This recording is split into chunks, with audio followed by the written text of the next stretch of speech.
go live. Easter eggs are just the greatest. Yep. Okay, do not come. Let's see. I'm excited to talk a little bit about Drill Core, but I'm also more excited to do like our full gush session on it. I'm so in love with that game. I played some more today. Yeah, me too. And I think about. I'm now doing the 3rd difficulty. I was just about to start on that. Way hard. It does get harder. Well, and I was trying to do the one that said have no factories. It was like a challenge. And that, dude, do you do more than one factory? Sometimes I build 2. I tried to do a meta where I build like 3 or 4, and I was just pumping it. It kind of was, yeah. I've done 2 before, but they didn't make the red stuff fast enough to make it even remotely worth it for me. Yeah, I don't need that much red stuff usually. On the ice level, you do need red stuff. The ice level is so much easier to deal with bad guys, though. So much easier, right? Because they're just hidden behind that thing.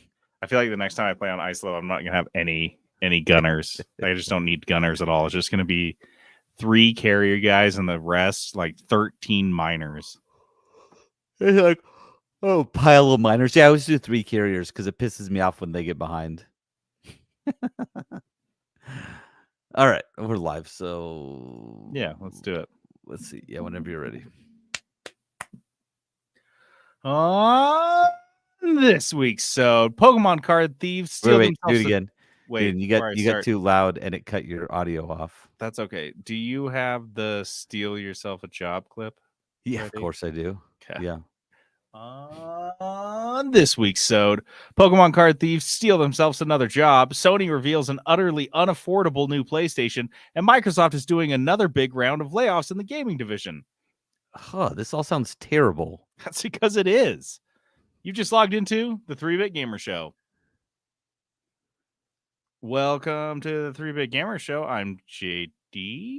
And this is Peterson. And this is our podcast? This is our podcast. Yeah, okay. Yeah, it is. Correct. Yeah, this is the one you do, right? Yes. As you alluded to in the intro, there are some good news stories, but there are some rough news stories this week. So yeah, but just to keep you guys interested, kudos are great. Kudos is going to be good. You're going to like the kudos, probably. You will, probably. Live from the 3-Bit Gamer Show. The news. All right, our news this week is brought to us by Crave Cookies. Crave Cookies. I didn't have the sound queued up. Sorry. That's fine. I'll just wait. Crave Cookies is this awesome cookie shop here in Utah, but also in a lot of other states. Go to cravecookies.com. Check out the locations. There's probably one near you. But the cool thing about Crave is that they have a new menu every week. Crave! Thanks, man. I'm going to get a few of them in. Okay. Felt bad. I didn't get the good ones, so I'm going to get a few. That's Don't worry. Fine. That's fine. Yeah, just sneak them in wherever you want. But there's a new menu that comes out every Friday. Podcast releases on Tuesday, and we give you the sneak peek of the week. Yeah. Crave! What cookies are coming out? All right, next week. This is the last week of the stuffed cookies and cream. That's the one that has an Oreo. That was a big hit.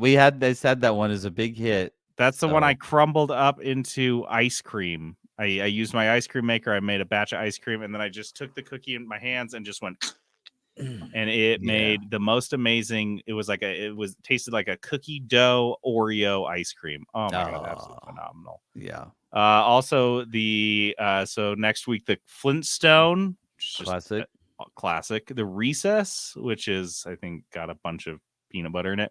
Yeah. The chocolate lava, always fun to make. Has a nugget of actual chocolate ganache in the middle. And then finally, the frosted churro, which I was lucky enough to steal some. I went in today and they had some. They were like getting ready for pictures. So I got my own sneak peek. Peek of the week. You eat some of it? Was one of the pictures you just with your Trent feeding it to you? Was that one of the pictures? Honestly, it was most of the pictures. I do want to see a photo shoot of Trent just like feeding you cookies. I mean, you could probably with how he is with his AI, like the just get ChatGPT one. pictures. Yeah, he could just get a picture dummied up of us. He's pretty good at it too. Yeah. All right. So anyway, get down to Crave Cookies. Eat all of those cookies. Get a 6-pack so you just get one of each. And get your cookie on. Crave!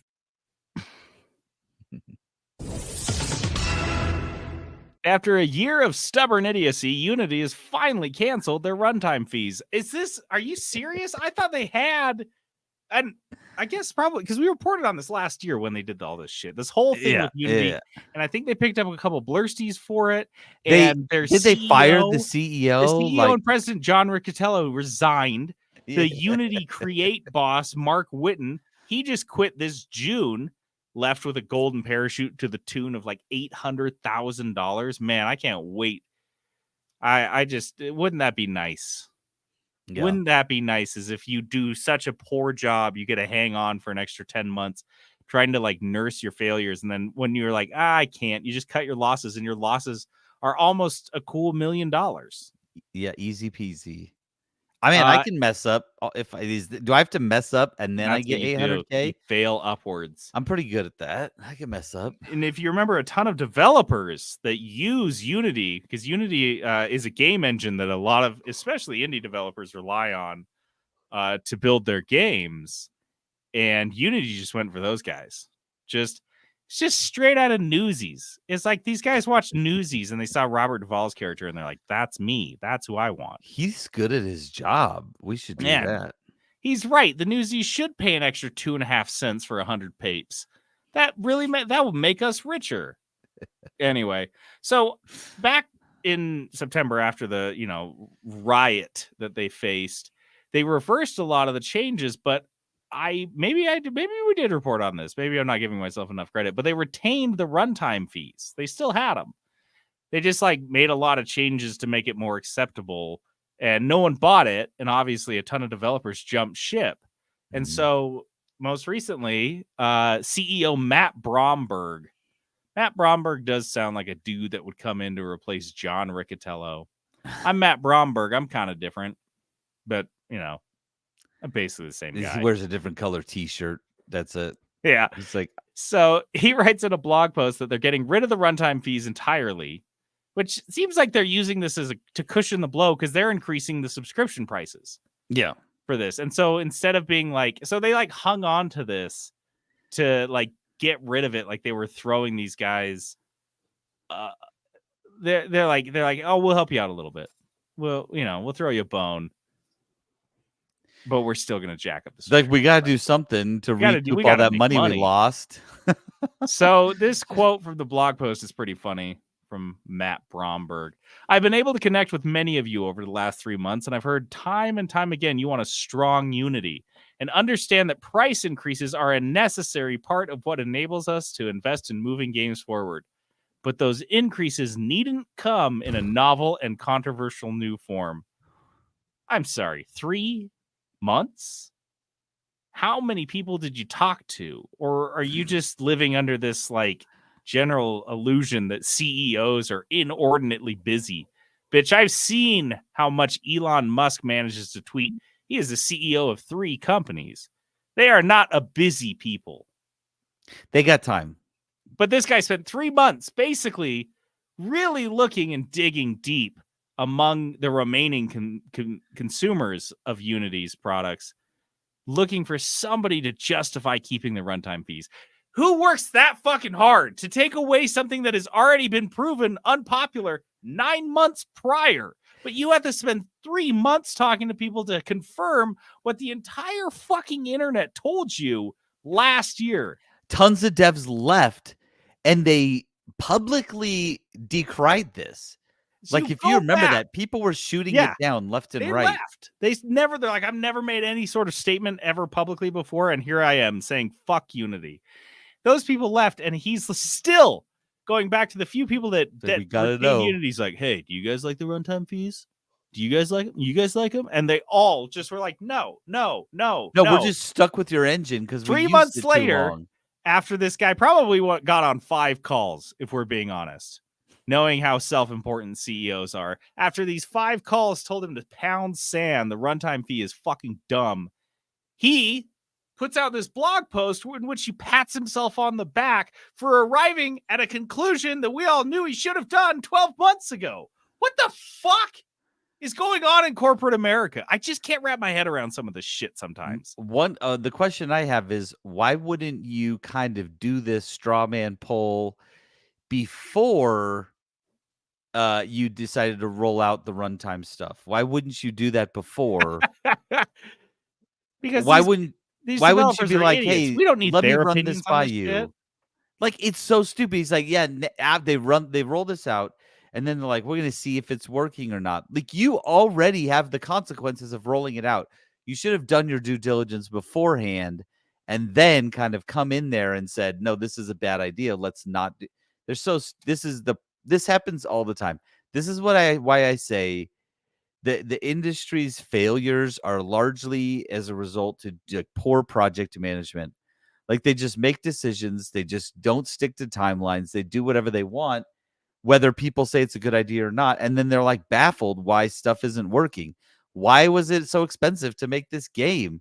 You had to push it back 7 times. So yeah, the industry is failing big time when it comes to actually running themselves as a business. Yeah, but as Phil Spencer loves to remind us, I am running a business here. Are you?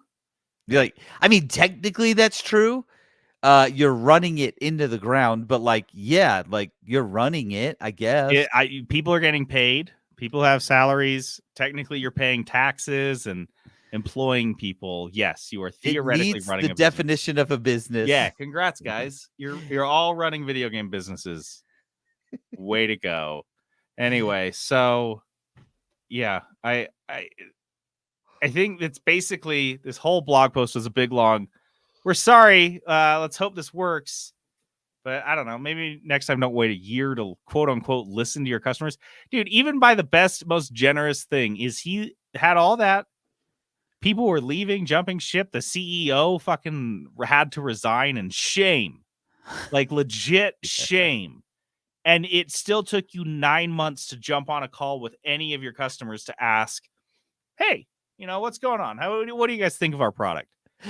If you remember 9 months? Too, when he was resigned, I'll put it that way. When he was resigned as the CEO, their stock price had been doing terrible. Like their valuation of their company was in the toilet because of this decision he made.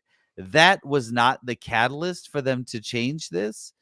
Like that they make this decision and immediately the company's valuation is awful. Until it's his idea. No, it's not the time to do it. He has to arrive at this like on his own. Oh man. Thieves in Japan robbed a Pokemon card store, but had to stop to ask the workers for help. Guys, which cards should we steal? They go into the store, rob. I don't know if you read this. They tied up the workers. Yeah, this is 3:30 in the morning after the workers had finished an employee live stream where they were just showing off how many cool cards they had. And these guys just hop on their moped, head right down to the store at 3:30 in the morning. Dude, what is Osaka, Japan? That's when your Pokemon card stores shut down? Lucky. So the thieves tie him up with a knife at knife point, which I think is kind of nice. It's kind of vintage. A lot fewer innocent bystanders when you're using a knife. And the thieves left with 100 cards that were worth the equivalent in yen of $70,000, which is kind of crazy that on average each card was like $700. What fucking cards are those? There's some good ones. And can I just say to anyone that's ever held a card in their life, that's just 2 decks of cards, like 2 standard playing decks of cards. Guys, you if you're tying people up, and they robbed these guys, They took their fucking wallets and stole $1,700 from their wallets. Yeah. Which was the only good idea they had in this whole robbery. And it was fucking dick move. What a dick move. They stopped mid-robbery to ask the workers which cards were are the valuable. Good cards? Take them all, you guys. I know you only took 100, but why don't you just take them all? And overall, even though it's $70,000, I think my general rule still applies here. Peterson, roll the clip. That's called a job. You guys stole a job. How many times I need to say this? They Don't have to steal a they have to job. actively sell these cards now, and they have to hold on to them for a while because now like people who are familiar with the story now who are interested are looking for these cards being sold online. That's how they catch these guys. So these guys now have to sell these cards on the Pokemon black market or through a fence. Like, I don't understand how they think they're going to sell them. I don't know. Maybe, I mean, it's Osaka, Japan. Maybe they can just go a couple blocks and find another late night game store and just like the shady one. Unload them there. I don't know. The Yakuza game store, the Yakuza Pokemon store. I don't know, dude. Probably. I think the $1,700 is realistically the only money they're really going to see from this robbery. Maybe they're just avid collectors and they like want it. No, they're not because they didn't know shit about Pokemon cards. They hopped on the live stream, dude, and they were like, "Dude, that place is right over there. Should we go rob? I got a knife. That's how this went down. Let's go rob them." These guys were just chilling at a bar down the street, and this popped up as a recommendation. They saw it was half a block away, and these guys are holding up cards saying this one's worth $1,500, and they're like, "Hey, get your knife. Let's go." Yeah, get your knife. Let's go. I think I remember reading in the story that they weren't even sure if it was a knife because they had it hidden. And they were insinuating that they had a knife, like, like finger gun in your pocket situation. Like, I don't think they had a knife out, but they had a knife. They were chopsticking it. They had an alleged knife. They stole themselves a job. So they stole themselves a job. Guys, don't do it. Just steal cash. But dickhead move to steal cash from the employees. Rob the till, you assholes. How do I have to be so specific with this?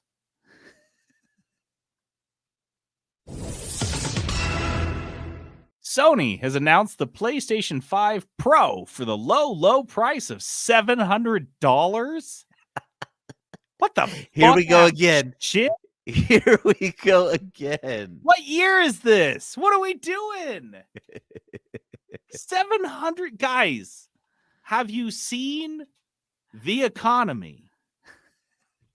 Have you doing seen? Fine. We're doing. Everyone is rolling in cash. Has anyone gotten a raise that listens to this podcast in the last 10 years? Because I know I haven't. In fact, I've gotten the exact opposite of that. Massive income cuts. Oh. But no, the PlayStation folks think that we're all just out there getting loaded. We are more swimming crazy. in it. This is a global thing that America's got the best part of this because the regional pricing on this is insane as well. It's £700 in the UK, which is $940. That's more, yeah. It's 800 euros in the EU, which is $882, and it's 119,980 yen, which is $841. Wow. It's like they don't want to sell it. What the fuck? Dude, it doesn't even have a disk drive. They cut out the disk drive. They add just a like slightly okay. They added racing stripes to it. They made the graphics slightly better. And I'm not sure about you, but I don't know anyone that was pining for better graphics. The PS5 has incredible graphics already. And they're like, we're just going to make them slightly better. And did you see the side-by-side comparison videos? Yeah. I was like, what is the difference? They had to keep zooming in to show you how much it was different. And they were showing this, which was hilarious, with a PlayStation 5 launch title, a PlayStation 4, a remastered PlayStation 4 game. I'm like, guys, you're not even selling me on this, like, What games do I want to play? And not to mention that maybe, some of the games that they've got currently will look better on the new one. Nobody out there is on my horizon is making games for the PlayStation 5 that will actually utilize the new upgraded AI whatever shit that's making the graphics so much better. How many developers are actually making those games? Dude, I 5? feel like we're seeing the opposite. Like, think of all the big games this year, Most and like popular one of games. them has good graphics. Yeah. And that's the Wukong one. Mm-hmm. The rest of them were like super mediocre. Like, not the graphics were not a big deal. And these guys are just leaning so hard into it. Dude, the Honestly, it's vertical stand, they don't even include the vertical. You have to pay extra for that. So if you want a PlayStation 5 Pro that stands upright and plays, I don't know, your discs that you may or may not have bought for your PlayStation 5, you're looking at like $900 if you're in America. God willing. dude. Anywhere else, you're looking at the price of like a mid-range PC for I a saw slight console upgrade. It's insane. And I saw that I don't know if you saw this story, but the PlayStation Blu-ray drives that you like the external drive Mm-hmm. you can buy are all getting sold out because people Beautiful. I think are buying these, To and if scalp my 'em. guess would be to scalp them later. That's the other thing, dude. My PlayStation 5 is my Blu-ray player. Yeah.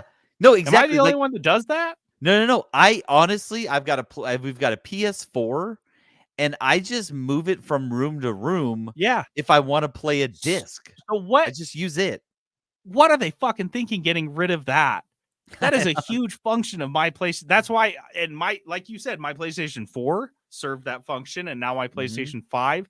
And I would have been in a pickle if it would have factored into my decision making to get the PS5 if it didn't have a disc drive, because I'd be like, oh, well, let me jump on Best Buy or whatever and look at what Blu-ray players are out there because I need to buy one of these now. That's an Yeah. insane thing to just be like, no, we're giving you less of a machine and we're charging you much, much more. Dude, and There that's the other thing. The people that would get this, I assume the target market is diehard PlayStation fans. The people Yeah. that are like, yeah, I Yeah. want to play Horizon Zero Dawn with like the graphics just so cranked that I can see every hair Gotta on get that Aloy's ray face. tracing I really want all cooking. the ray tracing. I want AI painting this game on my eyeballs. Do you think those guys are exclusively digital? Like all their games are digital? Because I would venture to guess no, that those are the people that get the hard copies because they're big diehard fans and they get the collector's editions and they get all Yeah. these fancy things. And now the people that you're marketing this thing for can't get it. Dude, I don't know. I don't understand I don't any of even know the what the point mentality is. here. I haven't been seeing that, like I honestly haven't seen any complaints about the PS5. I haven't heard reports that they're breaking down at an exorbitant rate, Nope. like That people are like, oh, this isn't doing enough. My games don't look as good. The ray tracing does. Like, yeah, it is still an incredibly powerful machine. It's better than most people's PCs, I would argue. Yeah. The regular one.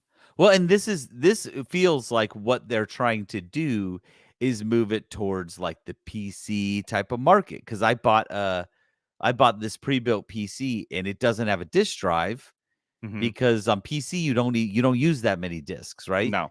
For anything anymore. And so it doesn't have a disk drive, and the graphics are, you know what I mean, really good. But if you want to upgrade your PC, at this point, the graphics are not getting that much better. Every new generation of card, the graphics are not significantly changing. And that feels like what they did with this. They're just like, yeah, this is now a PlayStation PC, but it's not a PC. This is what happens I when your competition is just sitting there like playing in a pile of its own shit. Like Phil Spencer is just doesn't know what he's doing. He just threw $70 billion at acquiring a failing game studio. And PlayStation comes out, they're like, yeah, we don't really have a competition. Xbox's sales are like a quarter of console, like the console units they've sold are like a quarter of how many Sony's moved. So yeah, Sony comes out feeling real cocky about this, and they just shit their pants. I don't know what the fuck they were thinking. Microsoft's like, can I play with that? You Like, take a I would dump. add Can I that play to with my that one? pile. That's what I do. You know what? Here's my prediction. This is going to be successful in one regard. It is going to successfully sell more next-gen Switches. The Switch 2, it's going to come out not $700. And if people have a choice between the $700 PS5 Pro or the Switch 2, whatever that is, people are going to be like, yeah, I'm getting that Switch 2, baby. Like, this is going to sell more Switches than anything else. Yeah, I don't know. Well, yeah, I'm curious to see what this does, if this craters their sales and they just Are we going to see some layoffs in about a year? Because are they gonna get rid of the PlayStation 5 or still sell the base model? Because I feel like if anything, it'll just move a lot more base models. Yeah. That's a good point. A Ubisoft investor wants to dethrone Ubisoft's founders so Ubisoft can lay off more developers. You said Ubisoft a lot. I don't know. This was one of those stories where you know what? This is the minority Ubisoft investor Juraj Krupa from the Slovakian hedge fund AJ Investments and Partners. He is our shitbird of the week. Spin the clip. Here we go. I didn't know we were doing this one, so I got to find it. Hold on one sec. I didn't even know we would have a shitbird. You win. This guy sucks. This guy fucking sucks. He's out there running his mouth about, I mean, talking shit on Ubisoft is easy. I mean, that's like half our content here on this podcast. It's pretty easy, yeah. But he goes out and buys a bunch of Ubisoft stock like a couple of weeks ago. Like very recently. And now he is out there demanding that the studio bend to his whims. Because only he, as a very recent purchaser of Ubisoft stock, can save the company. It's incredible. I don't know, because it's like, it's one thing if you're someone that's been, sitting on this stock for 5 years, watching it plummet, and you're like raising your hand, like, what the fuck are you guys doing with my money? It's another thing to buy a stock in the middle of a 10-year slide and then start bitching about it immediately. Mm-hmm. What the fuck are you doing? Smart. He's smart. Smart. Dude, this is like when I was in college and I was part of a fraternity, and there were people who would buy a house that was right there on Greek Row, and they'd buy it and be like, wow, this house was so fucking cheap. This is cheap as dirt. I'm a genius. I'm a real estate investor. Whoa, why the fuck is it so loud on Fridays and Saturday nights? What the hell is this shit? No parties. It's a neighborhood. This is the exact same fucking thing. You guys, these idiots buy a fucking house on Greek Row and then get mad that there's people that are like drinking on Greek Row. This is so fucking crazy. He wants the board to, quote, take Ubisoft private or allow it to sell to a strategic investor so they can do a bunch of layoffs. That's his whole thing. He's going to buy Ubisoft stock. 2 weeks later, say, Gay, do what I say. And the first thing is go private and start firing people. What the fuck? Did this guy get hit on the head? Did he like fall out of a bar drunk and just like smash his head on a curb? What the fuck?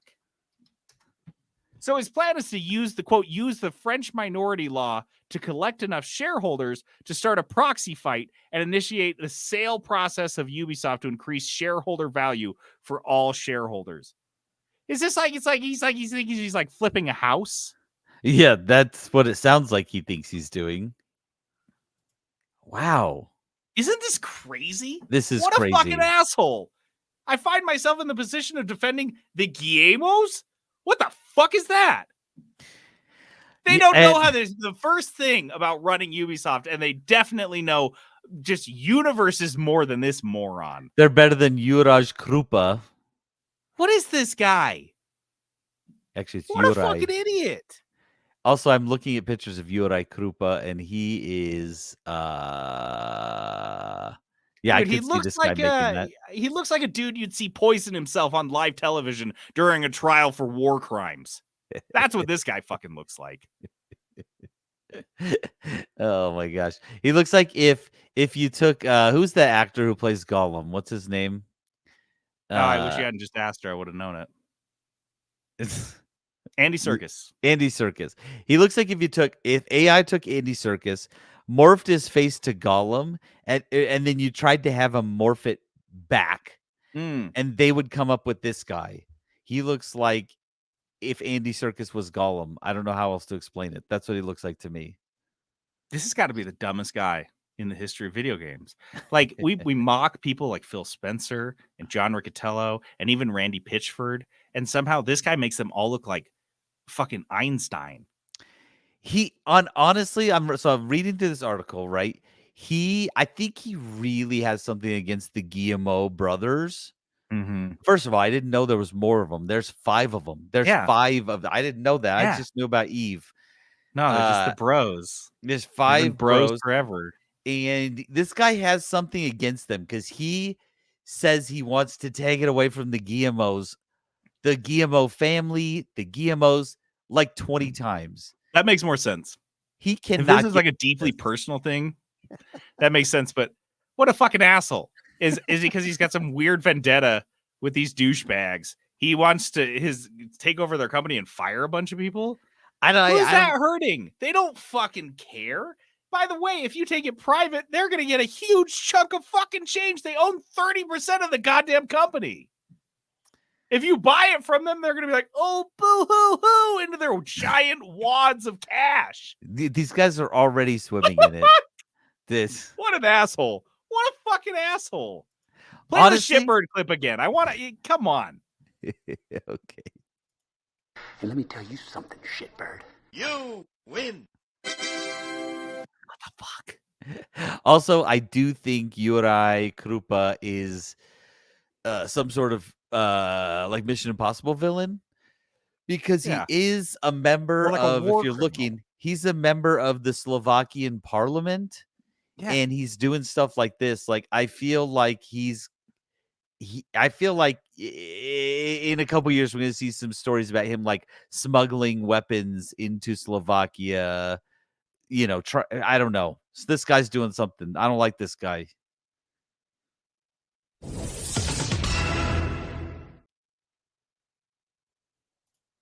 He definitely knows where there are some like mass graves. Like he's been covering those up. Yeah, no, that's absolutely true.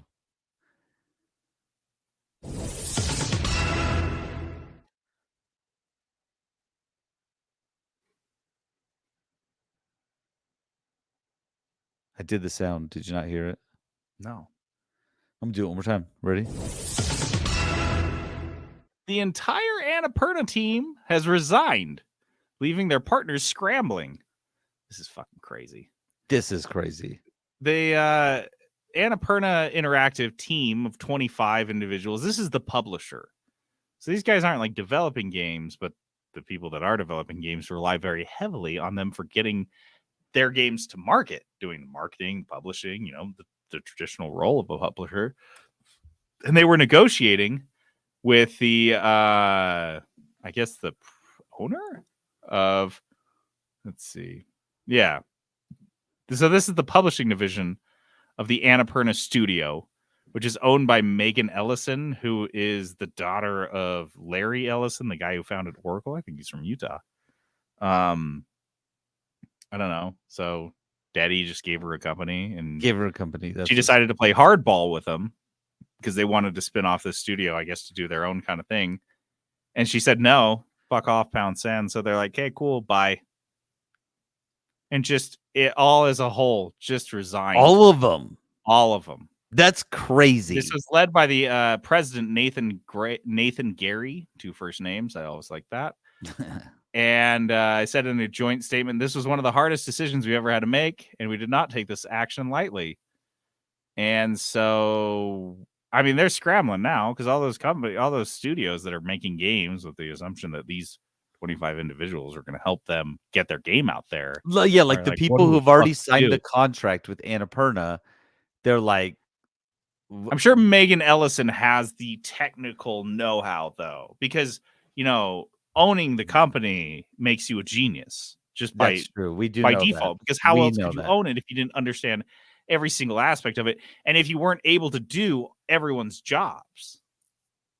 Look at Hiroki Totoki. Perfect example. Okay, well, nobody's a Hiroki Totoki. Okay.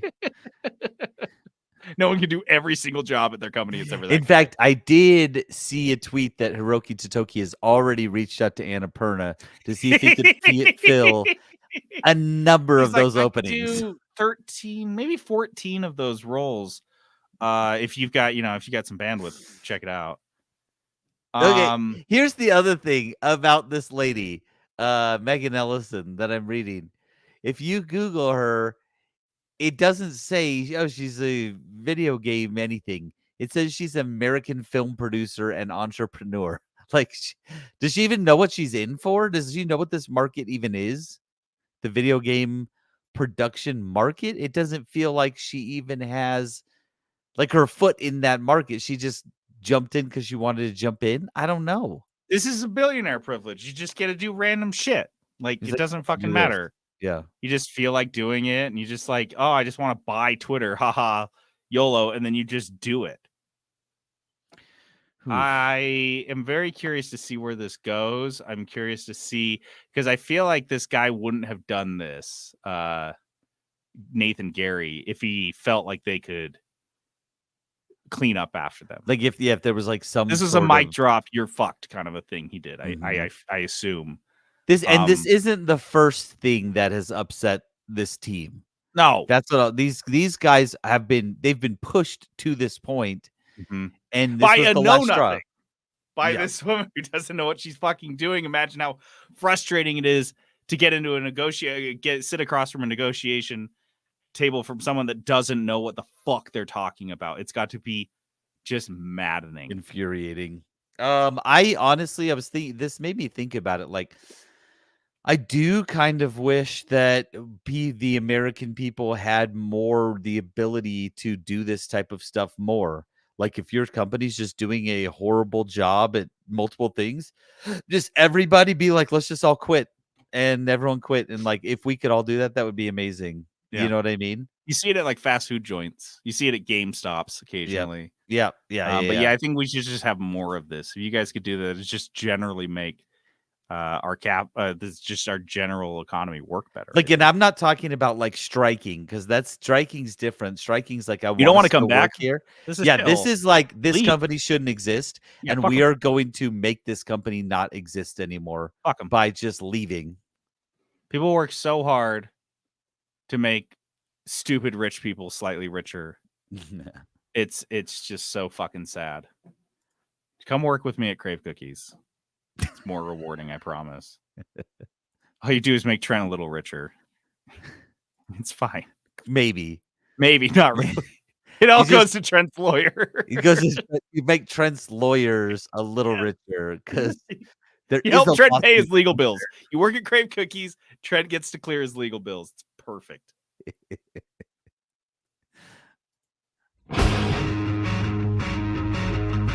I'm sorry to inform you. Welcome to another company reset. Hope you've updated your resume. You've just been laid off. Just one. We just had the one layoff. Yeah. But it's massive. It's a big one. What the fuck are these guys doing? Microsoft is laying off another 650 people from their gaming division. They assure everyone that no games are being canceled, no studios are being closed. These 650 roles are, quote, mostly corporate and supporting functions. So these seem like the ones, if we believe Phil Spencer, which we know not to, because he is a man who plays in piles of his own shit. But if we are to believe him, these are the roles you would expect to go away as the result of this merger from the Activision Blizzard buyout. Sure. That's, I guess, the claim here. Again, That's according to Phil Spencer. But I will say, the grace I will give him is the fact that they claim that no studios are going to be closing and no games are being canceled, that this would stand to reason. These aren't a lot of developers they're letting go. I wouldn't be surprised if they're letting go some QA just to cut the cream off the top. Any opportunity you can take to get rid of QA, you get rid of QA. Probably getting rid of a whole bunch of finance people. He's like, you guys should have told me that these were all bad decisions. They're like, we've been telling you for a long time, Phil. You should have said it louder. I showed you the numbers. I've got the email right here. I sent you all the numbers. And he's like, I don't know it's how so hard to for me to hear with my head jammed up my own ass 24/7. So they say this is a drive for profitability. That's what this is all about. I just don't think so. It's cutting expenses to make more money. I just don't. This is like the avocado toast approach to business. Do you remember that? Have you seen that like meme that some economist, some capitalist was talking about how, millennials can survive, how they can afford a mortgage, how they can afford the down payment on a home, these big things that are now not a part of the American dream anymore. And his suggestion was to cut back on the coffee and cut back on the avocado toast. Like quit going out and eating these luxury things, essentially. So you save $5 a day on avocado toast, make that into a $20,000 down payment on a home. Somehow, will you do that math for me? It feels the same way. Like we're going to cut $5 and all of a sudden it's going to make us super profitable. We're going to cut a handful of salaries here and all of a sudden now we're making more money. No, you're spending less money, but there's no way on earth losing these 650 roles are going to make them make more money. It just doesn't make any fucking sense. I'm trying to figure out, I'm over here scratching my head because all these like stories we're reporting on, people are like, yeah, we're doing this to try to become profitable and that sort of thing. It makes it sound like nobody has money. The companies don't have money. The people don't have money. Where's all the money? Where'd all the money go? They can't borrow cheap money because the interest rates went up. And so they were just playing with the house's money all these years, which is essentially admitting that you don't know how to run a business. Yeah. If a bank isn't just handing you free cash all the fucking time, if there's not VC just like pumping crappy money into your business that has users, but no path toward profitability. And you're like, well, if we can't just cheat, well, business is fucking hard. We can't just make money. You expect we can just make money? No. We have to be given money constantly so we can make money. Oh, yeah, I think you're right. My God.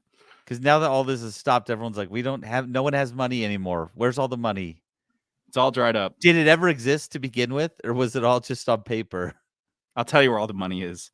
In the fucking yachts that are just tooling around the ocean because all the last 10, 15 years, all the money just keeps going up to the billionaires. There's like 9 guys out there. There's 40 yachts and 9 guys own them. Oh, and the one marina. Like I have 3 yachts out there. I'll buy another one. I don't know what to do with this cash. all the post-apocalyptic movies, all these dystopian films got it so wrong where they portray this like upper crust class of super rich people and there's like hundreds of them. No. There's going to be like 5 of them. There's going to be like the 5 billionaires. And there's not a society of them on Earth is like in just rank poverty. And then there's like 5 super rich guys. And you're not even going to have people be like, oh, I'll win the lottery and get rich. It'll be like, I'll win the lottery and I'll be like lower middle class. Yeah. Because that's as high as it goes. If you're not one of those 5 guys. The lottery doesn't have enough money. Those guys have it all.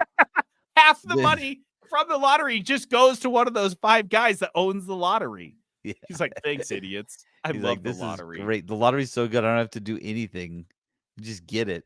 Fucking 8 billionaires, dude.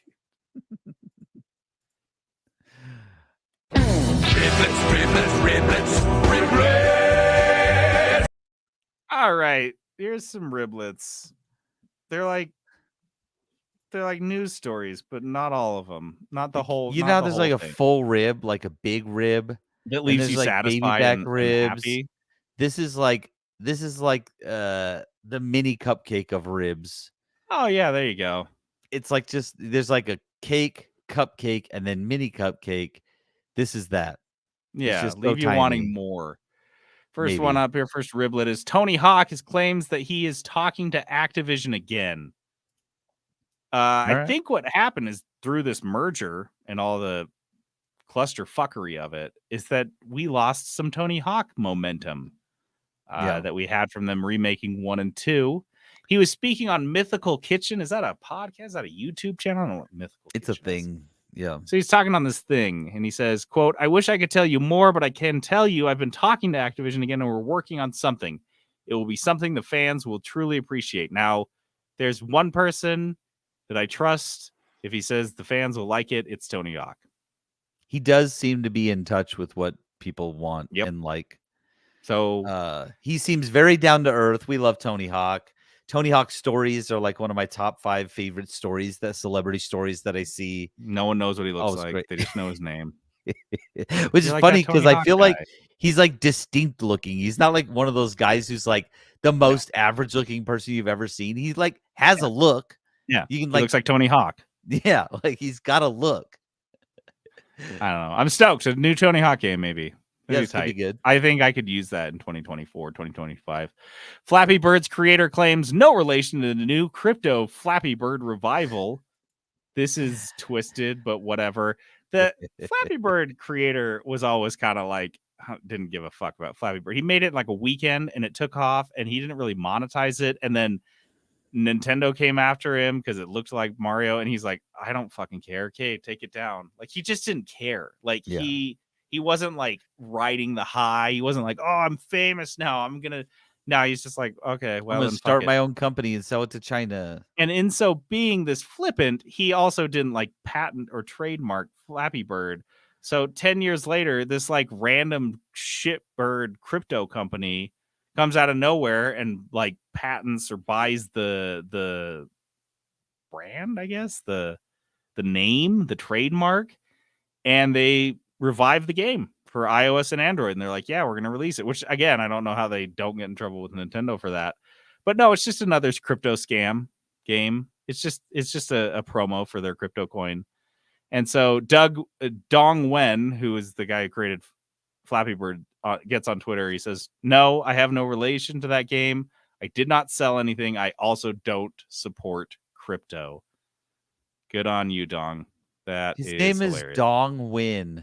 Yeah. I don't know why. That just sounds hilarious to me. Dude, that is a big Dong win. Good for him. GameStop sales are down 45%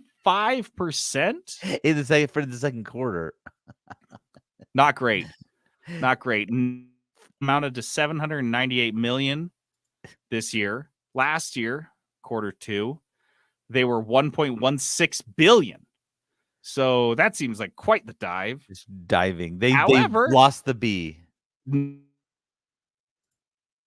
Oh, we lost JD. My favorite part of this is that they are offering up 20 million shares. So that could be bought. What is that? That's fucking insane. So they're just like, give us more cash. At what point do we admit that like GameStop isn't a business anymore? It's just a stock that you just buy a bunch. It's like the crypto version of stock. Yes, there's like nothing backing it. It's decentralized, and it's just like it's not real. Is that the idea here? Is that now we're fully admitting that the stock market is not a realistic representation of a company's health, of company's performance? Yeah. Like, how long did that take? Because we all know that's the case. Like, objectively, we can see that demonstrably happening all the fucking time for the last like 20 years, where stock manipulation has just become like a hobby of half the people that trade. They're going to close more stores, I guess. What is going on? They're just having fun. GameStop. They're just, I don't know why they're limping along so hard. Like, just let it die, man. Well, they can't. This is the 20 million shares that they're offering up killed me, because that tanked their stock price. That announcement tanked their stock price. I don't know. I remember who's the guy running it. What was his Ryan Cohen. Yeah. Like Yeah, he's a fucking moron. he doesn't know what he's doing. Like the company is a joke, and we've known this for a while now. And it became an actual joke in 2020 with the whole meme stock thing. And now it is a laughing joke that's just awful. The company can't do anything right. They're look, we've been predicting this the whole life of the podcast. I'm surprised they're still around. I have predicted their complete downfall like 5 times. And so they're just making it They're gonna slow. live forever. They're gonna live forever. Oh, no. Pal World is not changing their business model, and they will remain buy to play. This is following on the heels of some rumors that Pal World was considering potentially doing something like going like as free to play games as a service type of model with like a battle pass and shit. Getting skins and things like that. Nope, they said, and this is kind of a long tweet, the TLDR was, we are not changing our games business model. It will remain buy to play and not free to play or games as a service. Pal World was never designed with that model in mind, and it would require too much work to adapt the game at this point. Additionally, we are very aware that this just isn't what our players want, and we always put our players first. They're still considering skins and DLC, but that's still TBD. And honestly, like that type of shit, I'm like, whatever. Like DLC especially. Definitely Pal World DLC seems like totally fair, totally reasonable. For the original, didn't we pay $20 for that game? $30? Yeah, I think $30. So yeah, you guys can do 3 DLCs and I won't be mad at $10, $15 a pop. How else are they going to introduce like new islands, areas, and tons of Pokemon? Like, yeah, do it up. Yeah, but I like that they don't want to go free to play games as a service. That's not awesome. I'm so happy. Same. That made Good me for happy. Pal World. Good for those guys, that game studio who is figuring out on the fly how to make a video game, and they're still doing a better job of it. They released a successful video game, and they're trying to figure out how to make a video game. Their instincts are better than most. Because the CEO has actually played a video game in his life before. That's helpful. He's just not some freaking trusty baby.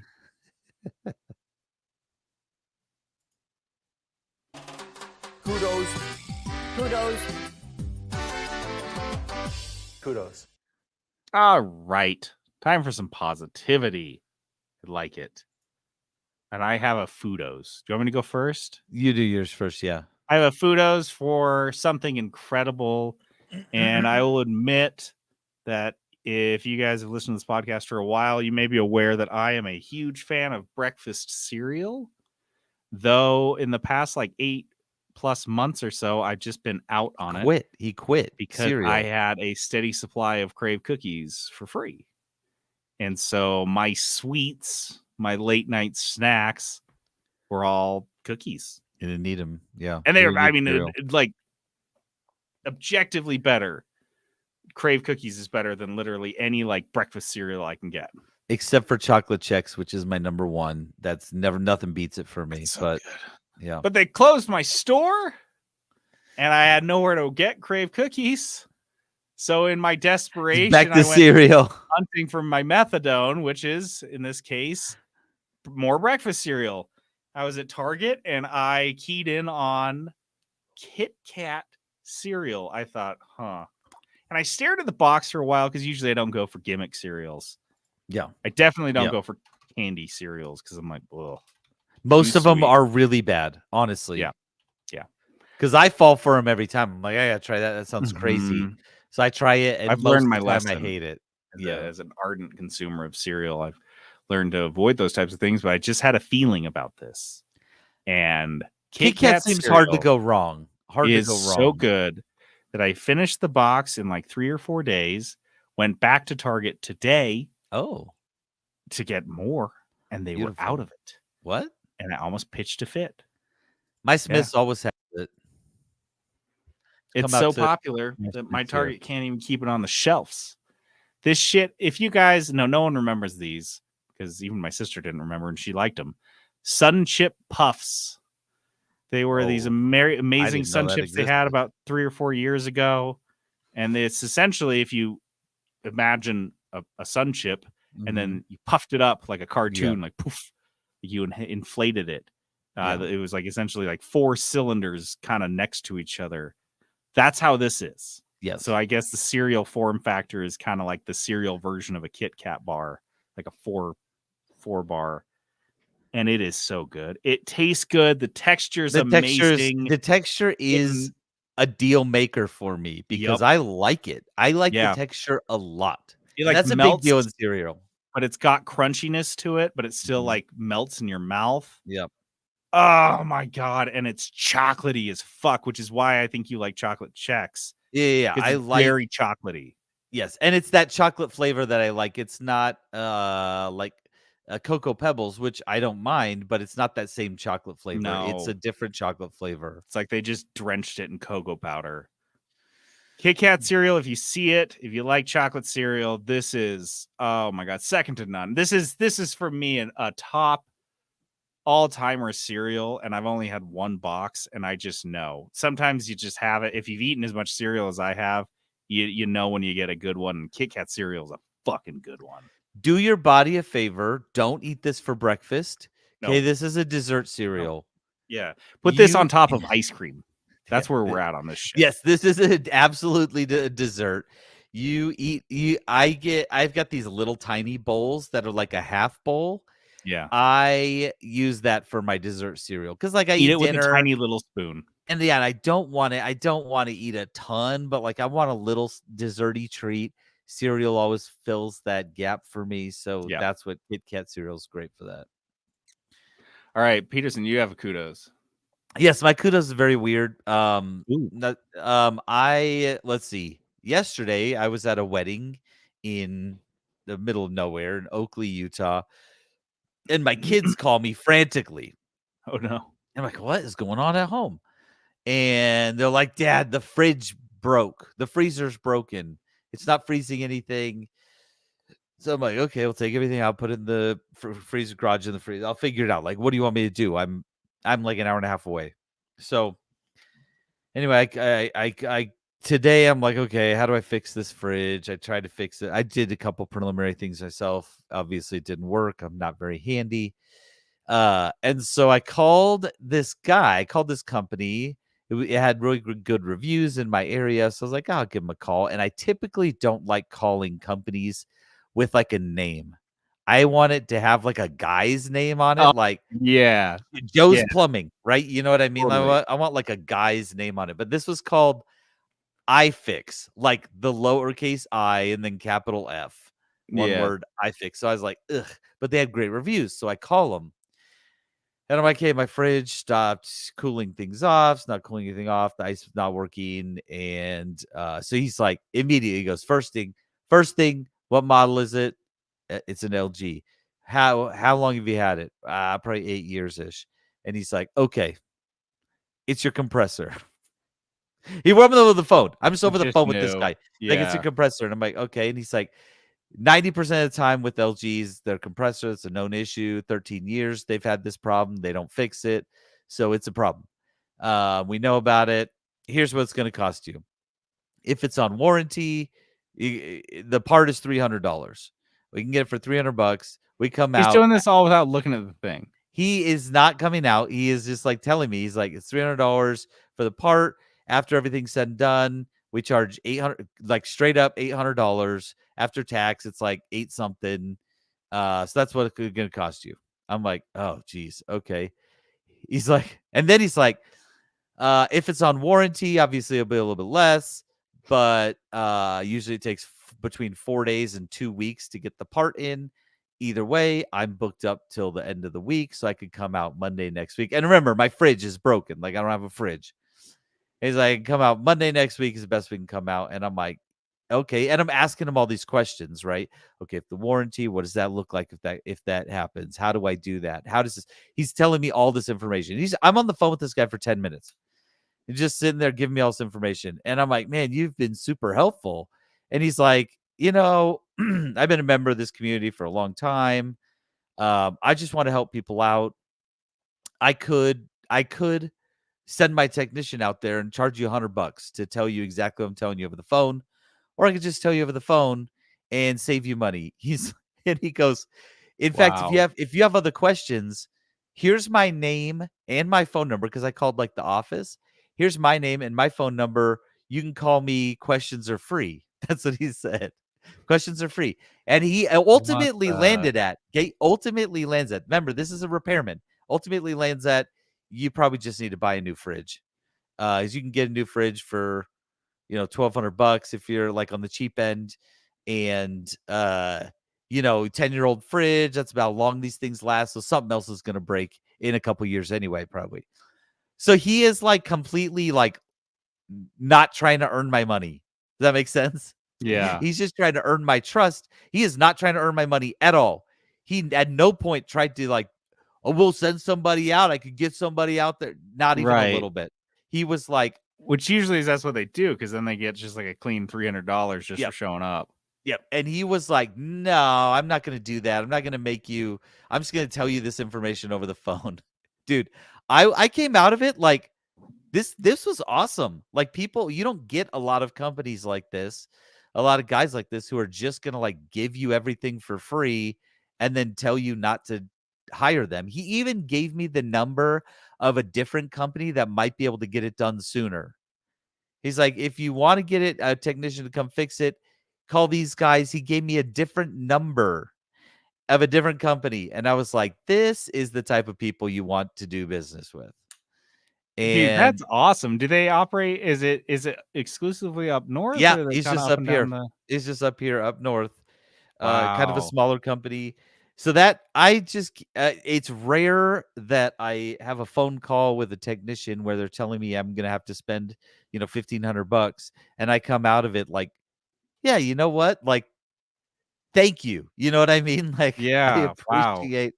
And honestly, good service workers are so amazing. We had a guy come out to Crave back in West Valley, and he was from, I'll just put him on blast. It was Anytime. It's like Anytime Service, I think is what it's called. Any Hour, I don't fucking know. One of these guys comes out and he's looking for our water shut off, and he informs us there is no water shut off, and you have to have the city do it. The building has no water shut off. He also can't find our hot water heater, and so he's like, oh well, it's probably in the other shared unit. He honestly spent 5 hours there, gave us a bid on everything, selling us a million things. It's like, okay, thanks, bud. And then another guy came in, and honestly, another plumber, like you described, just like a guy. Just a guy. He's a plumber. Yeah. He's just a guy. Because the landlord was like, wait a fucking sec. I think the plumber you called was an idiot. So we're going to have our guy come look at it. He found the water heater. He found the shut off in about 2 minutes. He found the water heater in about 4 minutes. He just climbed a ladder, which the other guy just never even looked. Didn't even try. So I feel like, yeah, there are guys that will just come out and just sell you a line, sell you a bunch of shit. And they're a dime a dozen, but finding a quality dude that you can trust like that is so you save not trying to sell you stuff. Yes. Yeah. And like, I want to, like, if I need a fridge repaired, I'm going to call this guy. Like, that's it. That's what I'm calling. Like, I'm not even going to reach out to other people. So you're getting a new fridge. Yes, I have to buy a new fridge. How much does a new fridge run you these days? I haven't bought a fridge in like a decade. On the cheap end, they're like $1,200. On the expensive end, they're like $2,000. So somewhere in between there, probably. A little bit more than a Coleman cooler, though. Here, and Phil even says this, I've had bad experience with Any Hour as well. Any Hour, yeah. They're terrible. Here's what I have. I've honestly heard this from a few different people. Any company that puts Any Hour, Anytime, they are always like scammy bad. Like they're salesmen that are trying to sell you stuff. Yep. And so they're going to charge you a premium because they come out. Yep. Yeah. So yeah, just FYI, that's a little PSA for everybody. All right, let's move on. I forgot about this one.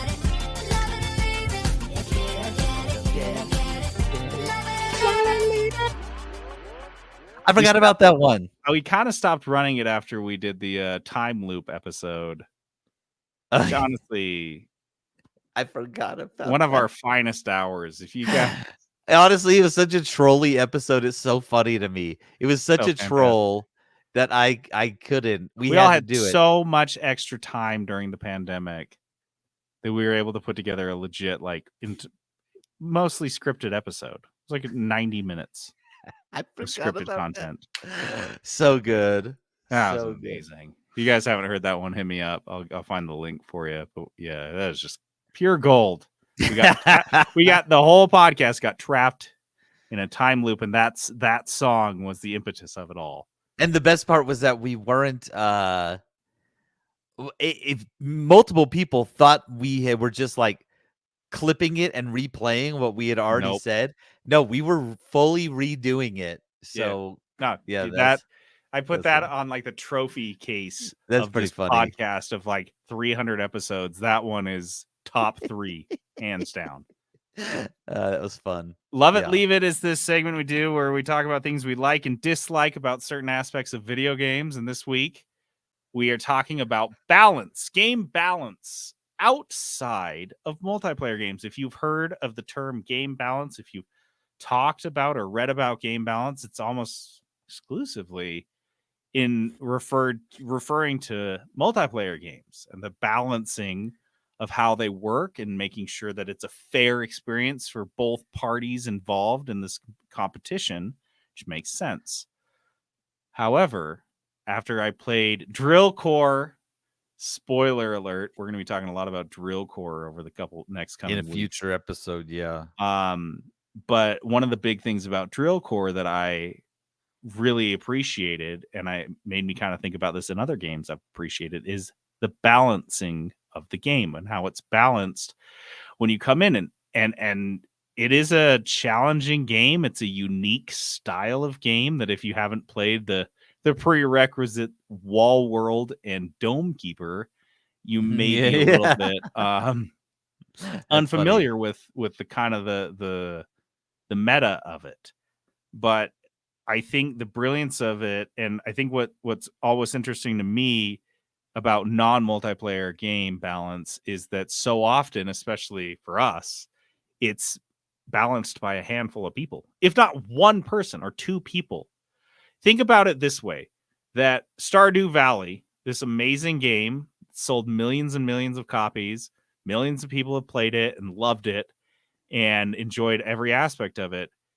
The game and the way it progresses, the amount of time it takes to grow one crop versus another crop, the amount of time it takes you to get strong enough to go down to certain levels of the dungeon in the fighting.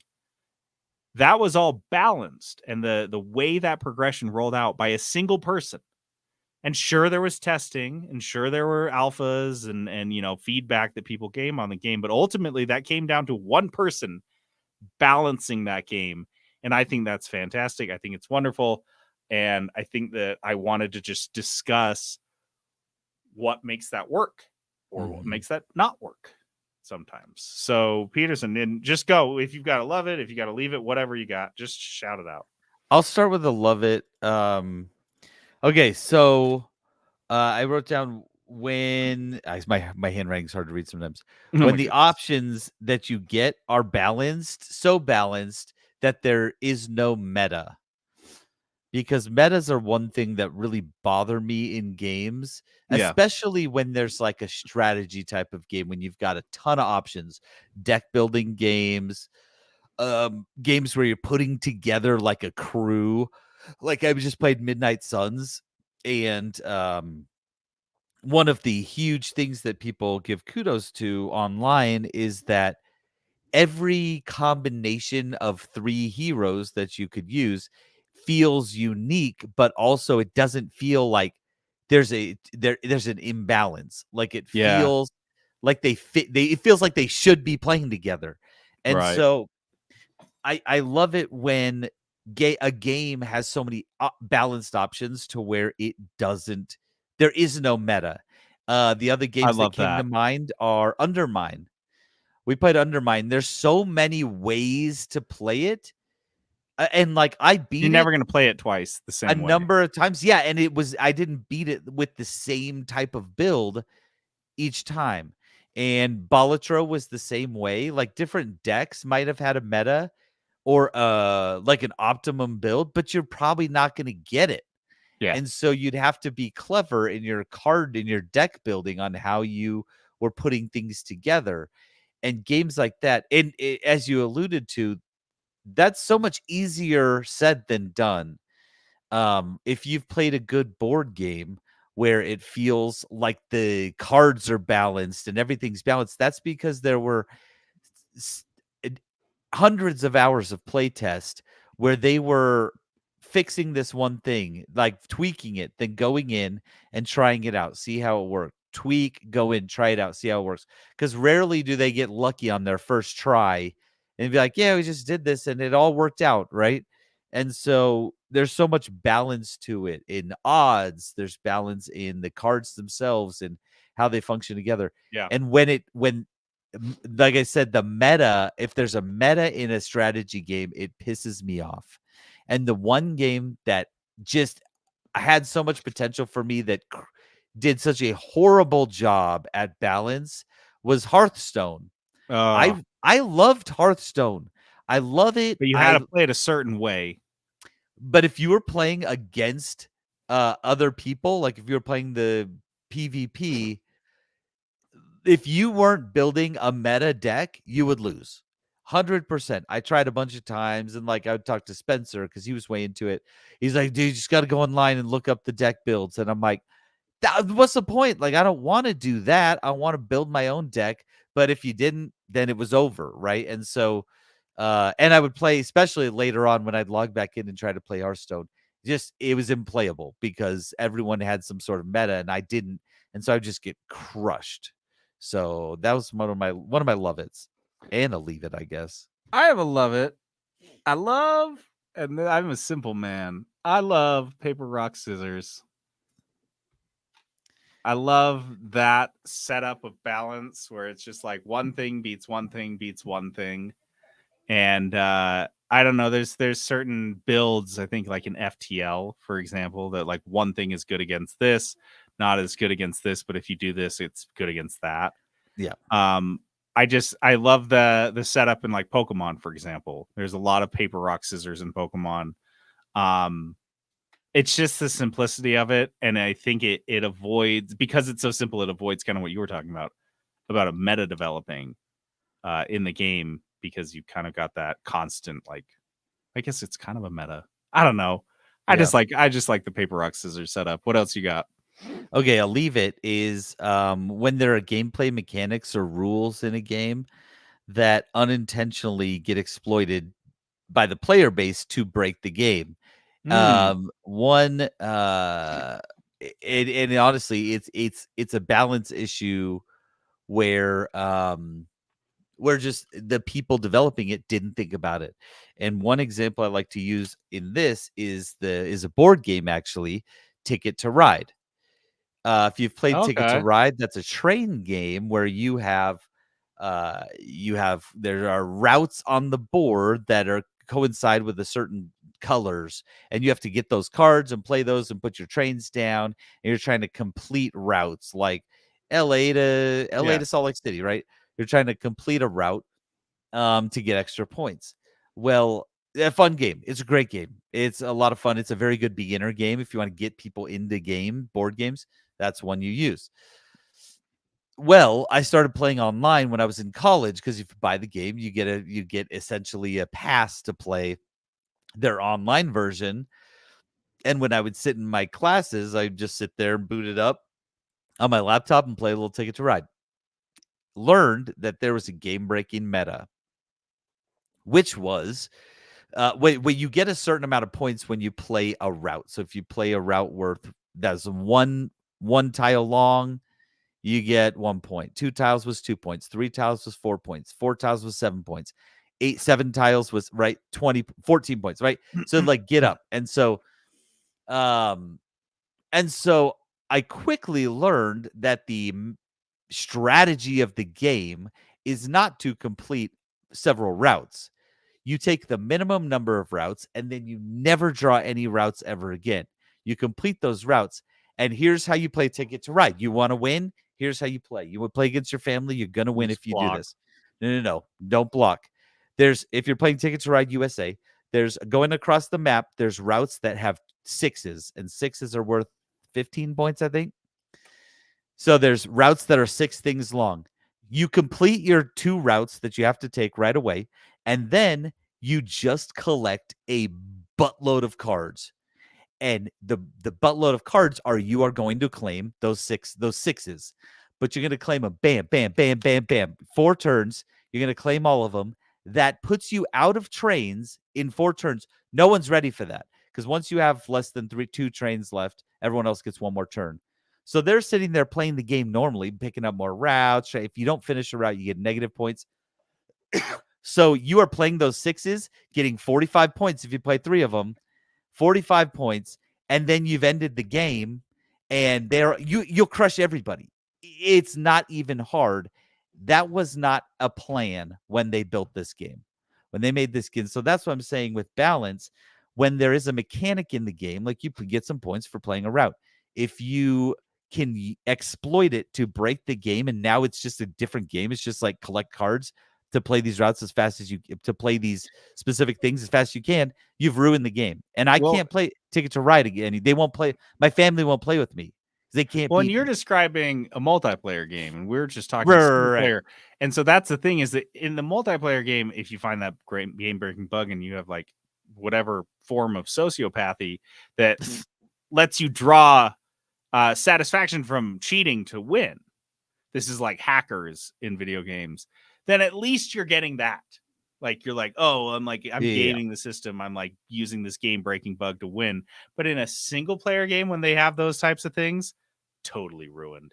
It was like, what was that game? Oh, Balls. Remember Balls? Yes. How you realized that you could just like pause it and it would reset wherever you were. So you're like, and then you never played it again, even though you didn't have to do that cheat. The fact that it existed, you knew you could do it. You're like, I didn't trust anyone's high score at that point. Nope. Like, just ruined the whole game. That's the type of thing. And I use Ticket to Ride as an example because it is a Euro style game. No, that's a good example. You're playing other people, but you're playing your own game. Does that make sense? Yeah. And so, it makes but sense. yeah, in games and Balls was a great example to where it's like, it's an unintentional exploit, but once you do it, you're like, yeah, this game is done.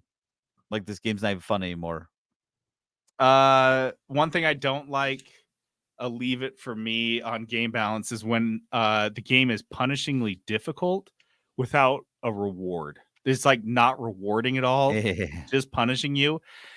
And I feel like we run into this a lot with the indie games that we try, especially like when it's Next Fest or whatever, and it's just they just have a brief time to show you the game, and either it's the developer is just way too deep into their own game to see outside of it and see how difficult it is, or they just don't know how to balance it. But I have played a lot of games, and I've played some Dice of Destiny games that were so punishing, and I could see no route to not only win, but to have fun. I'm like, oh, so I just go out and lose and lose and lose. And then like, maybe if I figure out how to do X, Y, and Z, I can last another couple turns. But even then, that's not rewarding or fun. That's the balance. You have completely fucked the balance of your game up, because you might, and you could do this with any game. You could have done this with Drill Core. If Drill Core had been way too like weird or not well designed, the progression wasn't well designed, and it was really punishing, the reward it would be gone. It wouldn't feel rewarding at all, and I wouldn't be able to see a path to like fun victory. And so yeah, that's where if you guys can't get that difficulty curve, because it should be like a hockey stick where it's kind of slow, and then once I have my feet underneath me, once I have the hang of the game, that's when you can ramp up the difficulty.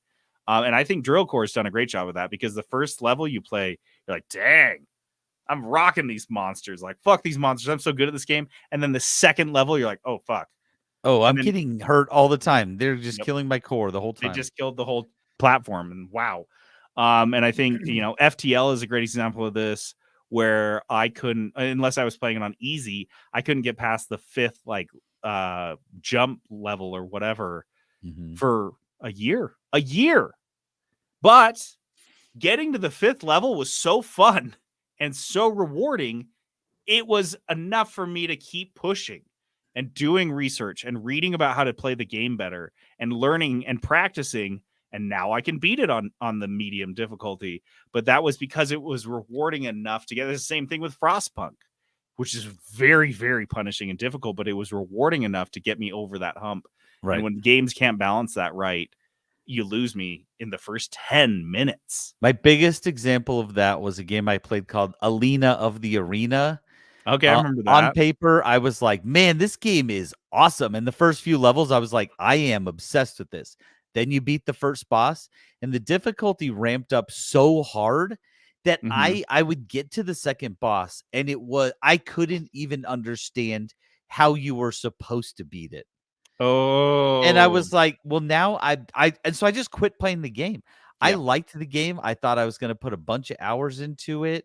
But when there's just a giant wall in front of you, I gave it. I don't review games on Steam. I gave this a thumbs down review because I was so frustrated by the boss.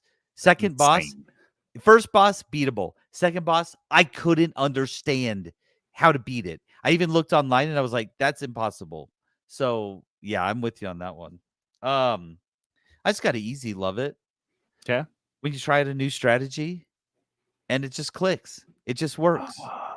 Sometimes you try them and they fail. Like in drill core, I was like, yeah, I'm gonna try to get a whole bunch of those factories. The first 2 buildings I built were factories, so I put 2 factories right out the gate just to try it out and see how it would work. And it did okay. It wasn't like it didn't change the game, but it was okay. Yeah. But when you do something like that and it works and it clicks, Balatro did that really well. You would just do something and be like, oh, here we go. Like, this is working. Those cards do work together. And so when that happens, that feeling. That's a good point. Brilliant. Synergies. When the game has tons of synergies, so many that you don't know you're gonna do well with them, and then they just fucking work. Mm-hmm. Yeah, I like that. Oh, I gotta leave it if you want. Go ahead. I've got to love it, and then I've got. Yeah, I've got to. Let me do a love it real quick. Okay. I love when there's opportunities for. I think it's called phase breaking. It's skipping ahead. So if it's areas or abilities, but where the game has enough flexibility in how it's balanced that I can go get, like Metroid, if I can access an area early and get a different ability sooner, but the balance has accounted for that. Or Zelda, for example, like you can go out to like the very hard areas and like find cool, unique weapons. And, it's very difficult, but it's still possible. Any opportunities where I can skip ahead, I love that stuff. Okay. I leave it, and I think some people are going to disagree with me on this. When they use your limitations as a balance. So, for example, when games have stamina, when you have the ability to sprint and jump and do all that things, and they all cost stamina, when they use that as a balancing factor, I hate that. I hate it. I hate it when you're like, man, another one, and this is not going to surprise anyone, is mana usage. You go when right you're like, it. You've got like a sweet build, but you are like just bleeding mana the whole time to where the build is not viable because they're like, we don't want you to get too powerful. So you're just like, when they limit you somehow, and that's how they try to balance it. It feels like a cheap way to balance it for me. Yeah. Like they're not doing any actual work. And the other version of this is you ramp up the difficulty in a game. And I think when I say this, you're going to think of a certain game. I might be wrong. Okay. But when you ramp up the difficulty on a game and all that changes is the bad guys become bullet sponges. The Division was the game. Yeah.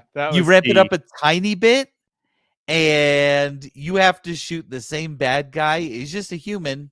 Just a human, but shoot him 400 times. And you're like, that is cheap.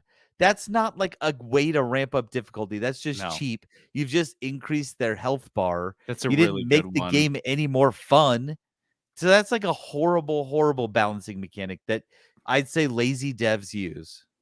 Yeah, that's a good one. As long as we're talking about Leave It's, very I quick love one. that you got the game before I even finished my sentence. I knew it probably a little bit earlier. I just didn't want to interrupt. I hate excessive grinding, and this is I think something that is endemic That's a good one. in JRPGs. JRPGs love to make you go grind. You go battle the same creatures in the same area for upwards of an hour or two. And they make you grind hard. It's not like oh yeah, I'm you just watch your playing the experience game. go up just like a teeny amount in that little bar, and you're like, wow, I have to do this for 10 hours now. Oh man, that it's in the same line as the bullet sponge. It's not interesting to me. I don't get No, anything out so of it. lazy. Now I'm okay with a little grinding. Grinding makes sense, and I like grinding if you can grind way above the level that you need and then just go wipe guys. That's fun. But if it's excessive, you're never going to be able to do that because you're just grinding to the bare minimum every time because it takes so much fucking time. And you never feel powerful. You always feel underleveled. And then the other leave it I have is when a game is too easy and it's too quick to beat or master, and you're just like, oh, and you're just done. Honestly, this is going to sound weird, but Balatro kind of fit this for me because I went super gung-ho on it, but then I unlocked all the decks, and all that was really left was like playing them on the harder difficulties, which is like fun. But man, like, and I'm sure now because they've done updates and they've released more cards and all this other stuff, and they've got the mobile game coming, it's different. But right at that start, like I really dropped off pretty hard off of Balatro because I knew I saw the end, and it was just like right there on the horizon. I was like, this isn't going to be that hard to get there. And so I wish Balatro had been a little harder. As weird as that sounds? But yeah, that's all I got. What do you got? Do you have any more? I'm trying. What was your first one that you did right then in that last? Excessive grinding in JRPGs. Oh yeah. I was just gonna say because I had just played Midnight Suns, right? And I thought that game did a very good job. I love it. The other game that does a very good job was Planet Crafter. They make the grind, so to speak, not grindy because it just kind of happens as you're playing and enjoying the game. Because the grind will pull you out of the game, right? When you're grinding so hard. But games like those, Planet Crafter, the progression felt so natural and so like timely that it felt balanced. It felt very balanced. It was a flow that came to it, and that is a masterclass in balance when you just feel the flow, when you don't feel like you have to stop to try to get to a thing. Marvel Midnight Suns did a very good job of that. I was just leveling up and kind of moving along with the thing. I didn't have to stop and do side missions, which you can do those forever if you want. I didn't have to do that to beat the main missions. Like it all just kind of flowed so well. I didn't have to if I didn't want to.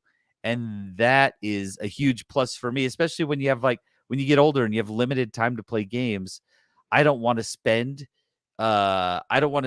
20 of the 45 hours it takes to beat the game just grinding the same thing over and over. Yeah. Let's get some flow in there, and that's a good balance. Leave the game wanting a little more versus like being so fed up and sick of it by the end. I'm like, I'm glad I'm done with this. Yeah, I just want to get it over with, and that's not what you want me to finish. Your game feeling. That's just no good. All right, is that it? Yep. All right, let's move on and do some dice. Dice of Destiny. All right, Dice of Destiny. This game we play at the end of every episode. We roll a 6-sided dice to see who's rolling the Dice of Destiny. A 20-sided dice with 20 different game genres assigned to it. Then that person finds a game in that genre. They roll a 6-sided dice to see how much money they can spend on it. And they pick it, play it, review it. A couple weeks ago, Peterson rolled a space game for like $30, $40. I don't remember. Yeah. And he ended up picking the new Star Wars Outlaws because you can get it for $17 or something. Yeah, $17 on Ubisoft shit. Yep, Ubisoft subscription. Make sure to cancel it if you already canceled it because you can cancel it right away. Smart. So did you play it, or do you need another mulligan? Nope. I've played a decent. This isn't a very long game. if I'm being honest. I think if you look at how long it takes to beat, like 20 hours is kind of like a good time frame to beat this in. Not a very long game, which is good. Especially for Ubisoft. Sometimes Ubisoft games, it's like how long to beat? 185 hours? What? This is not that. This one comes and goes pretty quickly. I'm already only like a third of the way there, but I think enough to give it a good review. Okay. I give it a solid review. So you play in this game, and we talked about the when we saw the trailer for this, we were a little bit underwhelmed. You play as a character named Kay, and I can't remember her last name because one of the ladies I work with name is Kay, so I kept getting it mixed up.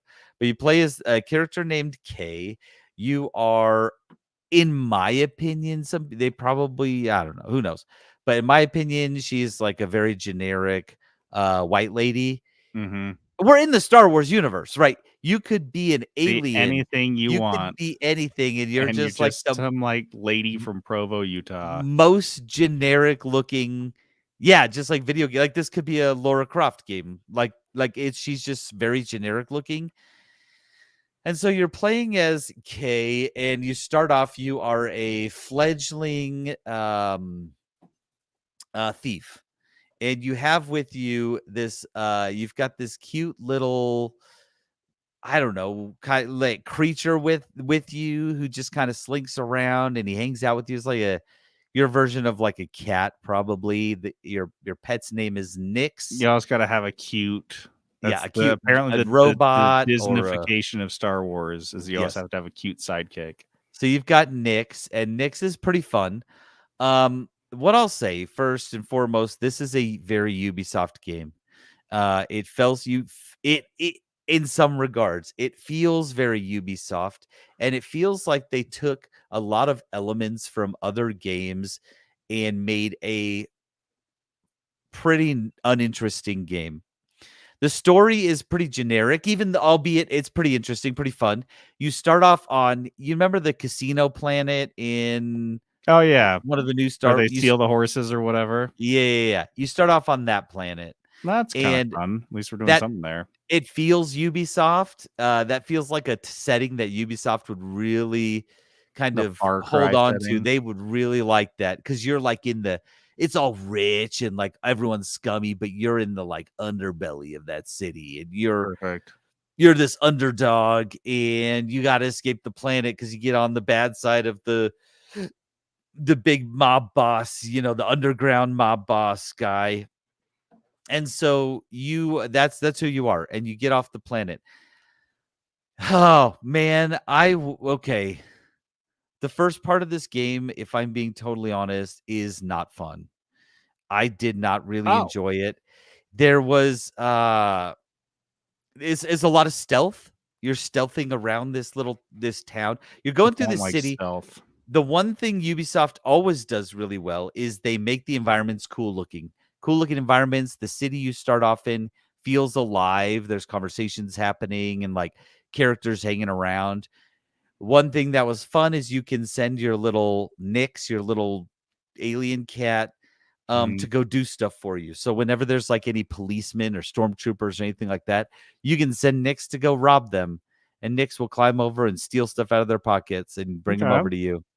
And I was like, dude, that could be pretty cool. But then it got pretty generic. You're just getting credits most of the time. And that was like one of the primary ways I got credits. And it also, for being such a lively world, I'm talking about the first planet, felt a little bit empty. You're just running around and there's all these places you can go, and most of them are just dead ends. And you're like, maybe this will be something later. No, you leave that planet immediately. And so it's like, why did they even put all this in there? Like, it was so unnecessary. When you go to the next planet, it opens up quite a bit. You get on a speeder and you're zipping around, and there's people speeding around and riding little alien creatures around and things like that. It feels more open, even though it's not technically an open world game. It feels more open. There's like things to explore and find. But it's still, the exploration is not nearly as rewarding as a game like Planet Crafter, where you're finding cool stuff.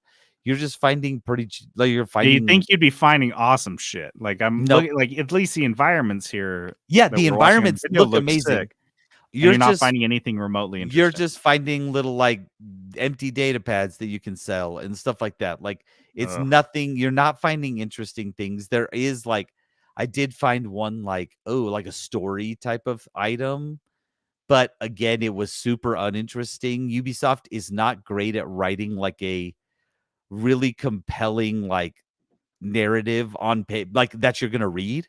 Like they do okay with storytelling in their games, but when you're coming to like reading a data pad, they don't write a lot of super interesting stuff. They're not like Bethesda, who's pretty good at that. I just don't Um, care. Ugh. and the other thing I will say, so you're doing a lot of stealth. And Ubisoft usually, I mean, we've played Far Cry, right? This is the studio that makes Far Cry, and you can like the flow of the game is very smooth. If you're watching this game, it seems like it's kind of smooth. It is not. The controls don't feel good while you're playing it. They feel like I was messing with my mouse settings all the time because it felt like everything was turning too fast, and then I turn it down, it was too slow, and my character was moving funny, and like the character does not move fluidly, which in this day and age it feels like there's no excuse for that. No. Because I mean, Ubisoft themselves have made games where your character feels like they can flow fluidly and move around, and she does not. It Yeah, this never looks like felt every time you turn to go a different direction, you're, like, getting into a sprinter stance. and then it's like, Yeah. it's like Yeah. if dude, and That's then when you get on wild. the speeder, and again, Ubisoft has made games where the vehicle driving is really great. And you get on the speeder, and it took me a minute to figure out how not to drive like a psychopath. Because if you move your mouse even a little bit, because usually like you're moving your Yeah, you're mouse gonna do a and full, you're like, moving your A turnaround. and D. No, you are like screeching like Fast and Furious style Just all over ripping the it. place. It didn't so I that was one of my major complaints is like immediately the controls do not feel smooth or feel very good. And then you're doing a lot of stealth, and the stealth was okay. I'm not a huge fan of stealth games, but you're doing a lot of stealth, and it was okay. You do a lot of stealth takedowns. The AI felt very stupid, which Oh, again is interesting for Ubisoft kinda because inexcusable, yeah. they have made games where the AI felt like pretty decent, and the enemies felt so stupid. It was so easy to like trick them and hide from them.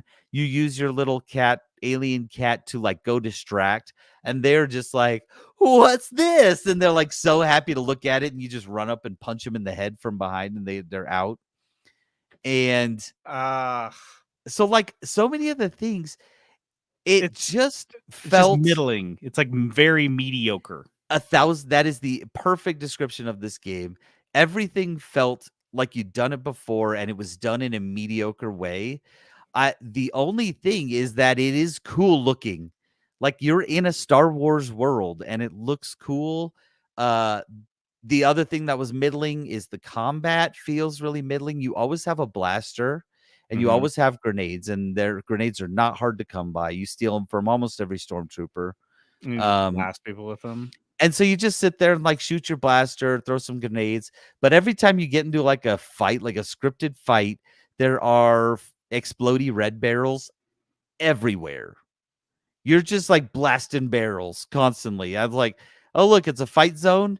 Now there's explodey barrels everywhere you could possibly try to go. And so that felt like cheap. Um, Yeah. but also again, for a Ubisoft game, the combat felt so unsatisfying and like just not it felt like they did a very poor job at the combat. And again, inexcusable in this day and age where there's been a billion gunfighting games. The company has made a bunch of gunfighting games. That felt inexcusable.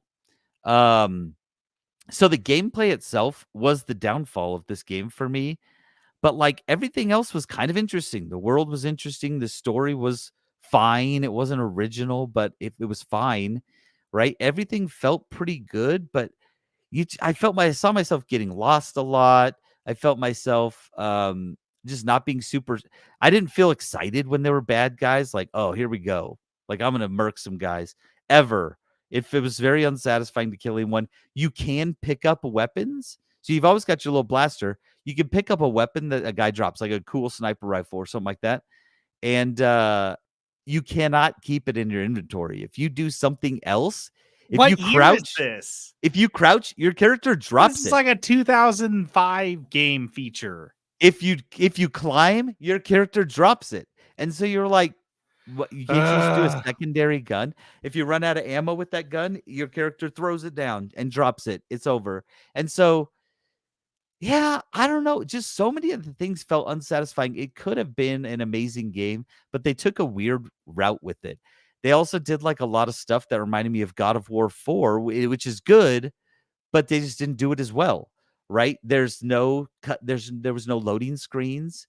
And so they used like the movement of the character as like the loading screen, which in God of War 4 felt really cool. And in this game, it felt like, meh, like here we go. And it just felt like they did everything other that you're watching the character swing a lot. Yeah. Not super interesting. That seems like it would get old Often pretty this person fast. is doing a good job of it. I got stuck on my swings a number of times. Oh, nice. Yeah, so I don't know. Honestly, this game is a very middle game. If you're a big Star Wars fan, you should check it out for the set pieces. The set pieces are beautiful. You're on a number of different planets. They do a good job at designing all of them. Some of the little mini games are kind of fun, like when you're unlocking stuff. There's mini games to do that, and they're kind of interesting, kind of fun. There's like a poker game you can play that's kind of fun. But overall, I would not buy this game. It sounds like the reviews you were perfectly in line with all the reviews I've seen. It's just very mediocre. Yeah, and I wanted it, honestly, I wanted it to be. I thought this game would be campy but still fun, and I was Yeah. wrong. Just wasn't that fun to play. I didn't like feel myself excited to play it. I was more excited to play Marvel Midnight Suns, 10 times more excited to play that than this game. I was like, okay, here I go. I got to go play this game some more. The good part about it is it's not that long. You know what I mean? Like I could probably beat it in the next couple days if I wanted to. But yeah, honestly I don't want to.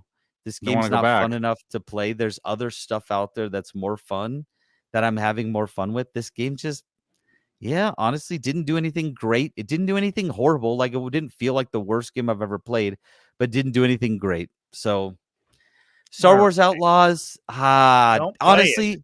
honestly, It'll be on sale on Steam for fucking $15 in a year.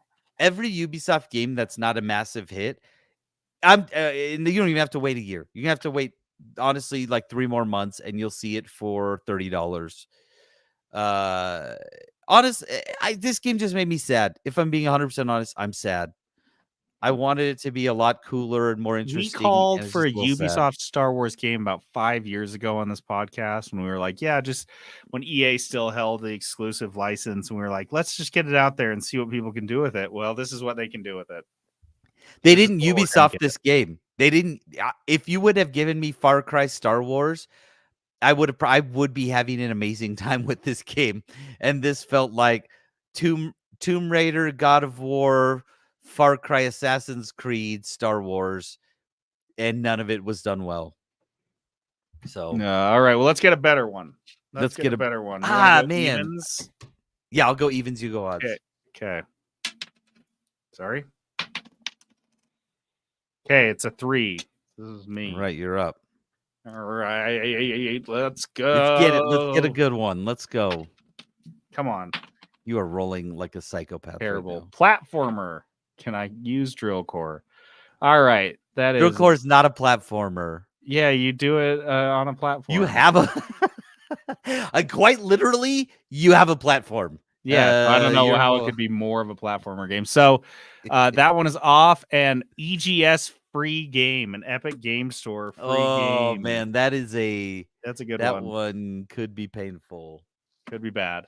So yeah, that let's see. I need a 6-sided dice. Oops. Hold on 1 second. I need to figure out my price. Oh, come on now. Give me that price.